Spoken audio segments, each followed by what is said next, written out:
नमस्कार साथियों, आप 10 सूत्र देख रहे हैं और इस वक्त की जो बड़ी खबर है वो खबर मध्य प्रदेश के लगभग 7-7.5 लाख कर्मचारियों से जुड़ी हुई है, क्योंकि ये जो प्रमोशन का मामला मध्य प्रदेश में फंसा हुआ है हाईकोर्ट में, आप जानते हैं हाईकोर्ट में मामला है। लेकिन 10 सूत्र ने ही आपको ये खबर दिखाई थी कि मध्य प्रदेश में जो विभाग है, जो सामान्य प्रशासन विभाग है, वो इसे लेकर के तैयारियां शुरू कर चुका है। सरकार जल्द से जल्द कर्मचारियों को प्रमोशन देने वाली है और आज इसी को लेकर के मीटिंग हुई थी। और उस मीटिंग में क्या हुआ है यही बताने के लिए मैं और मेरे साथी रामकृष्ण गौतम आज आपके सामने मौजूद हैं इस वीडियो में। तो चलिए सबसे पहले आपको बताते हैं कि आखिर आज जो मीटिंग हुई उस मीटिंग में हुआ क्या, उसके बाद स्टेप बाय स्टेप आपको ये पूरा मामला समझाएंगे।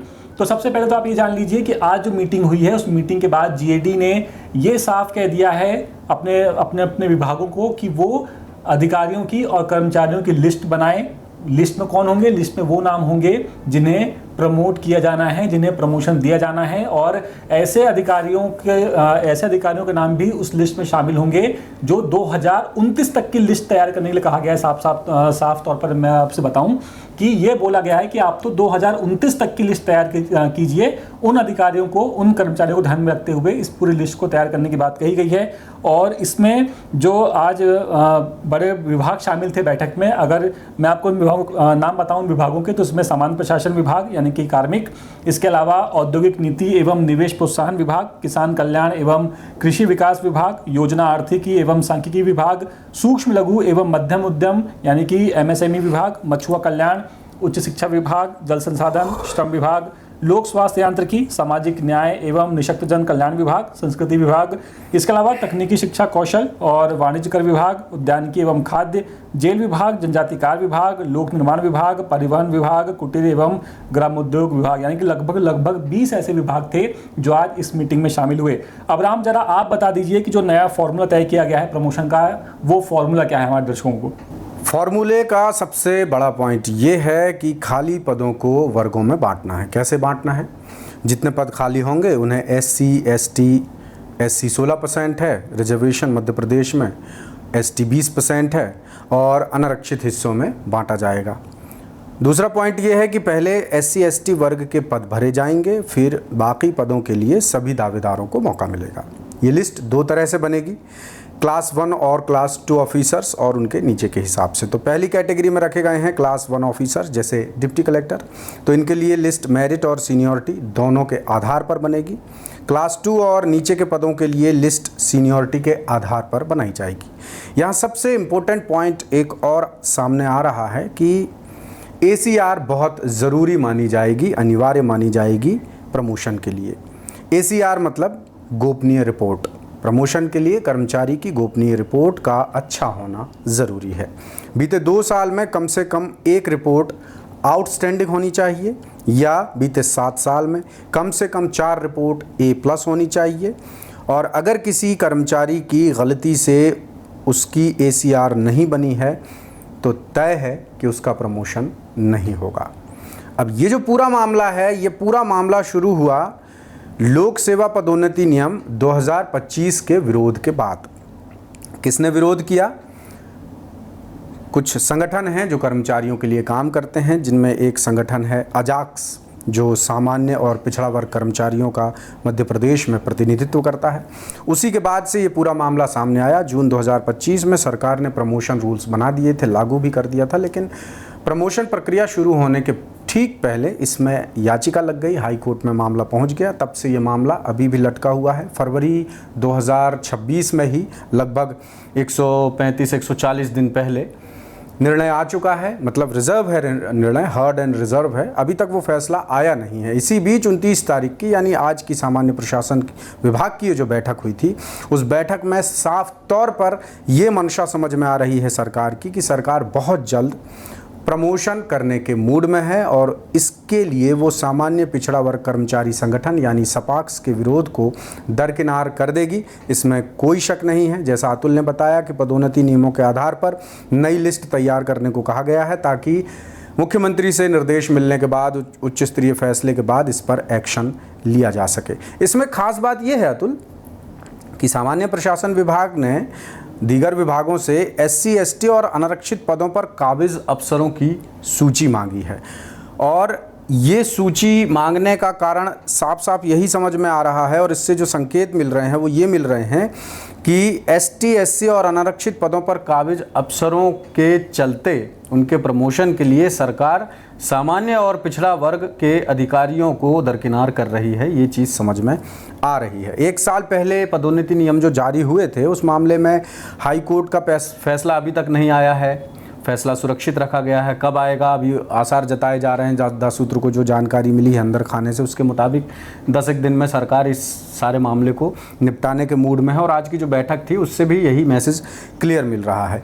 नॉर्मली होता ये था कि हर साल जुलाई और जनवरी के महीने में सीनियरिटी तय होगी और इसके बाद इसके आधार पर लिस्ट तैयार की जाती थी और इस बार भी जो सरकार ने इस बार फॉर्मूला लाया है उसमें ऐसा लग रहा है कि इस बार भी सरकार यही करने वाली है।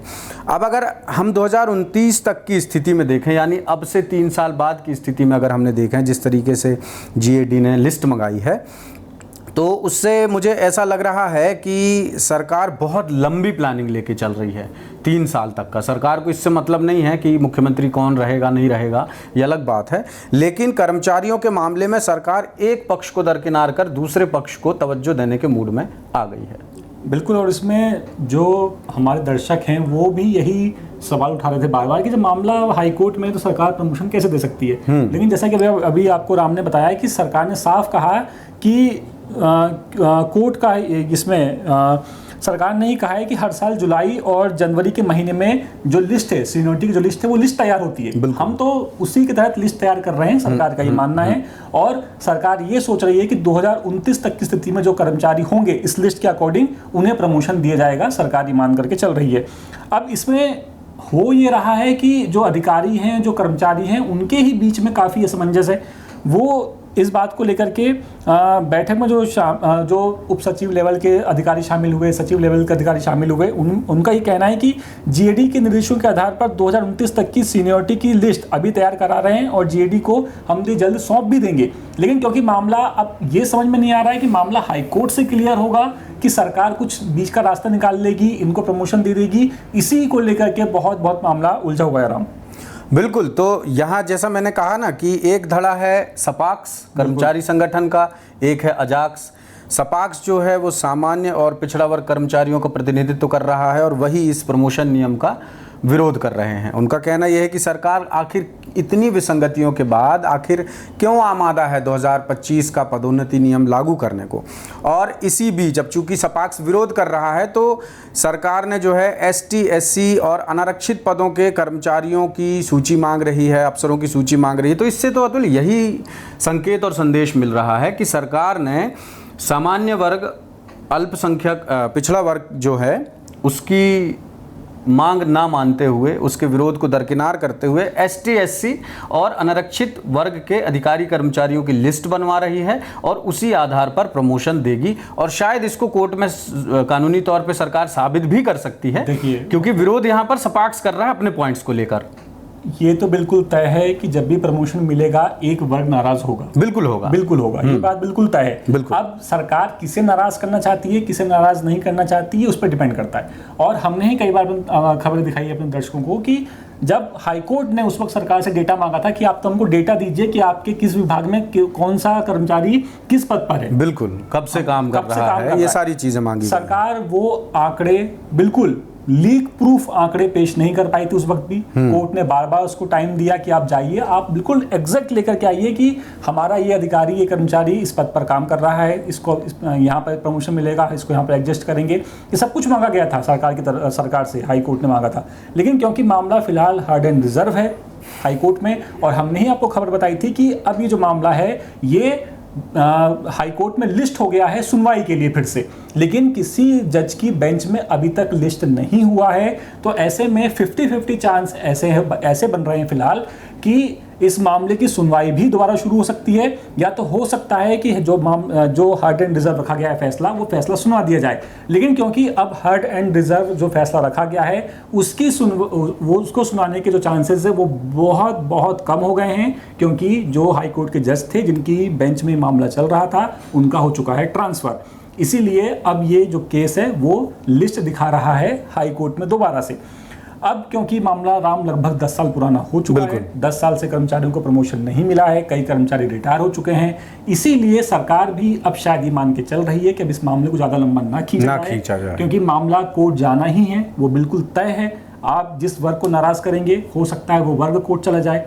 तो एक नहीं तो इसमें जो वर्ग नाराज है, सपाक्स का नाम खुल के आ रहा है। सपाक्स के जो एमपी के अध्यक्ष हैं डॉक्टर के.एस. तोमर, उनकी बात भी सामने आई है। वो ये कह रहे हैं कि पदोन्नति मामले में अब तक कोर्ट का फैसला आया ही नहीं है, इसके बावजूद सरकार कैसे प्रमोशन प्रक्रिया शुरू कर सकती है, कैसे 2025 के नियम लागू कर सकती है।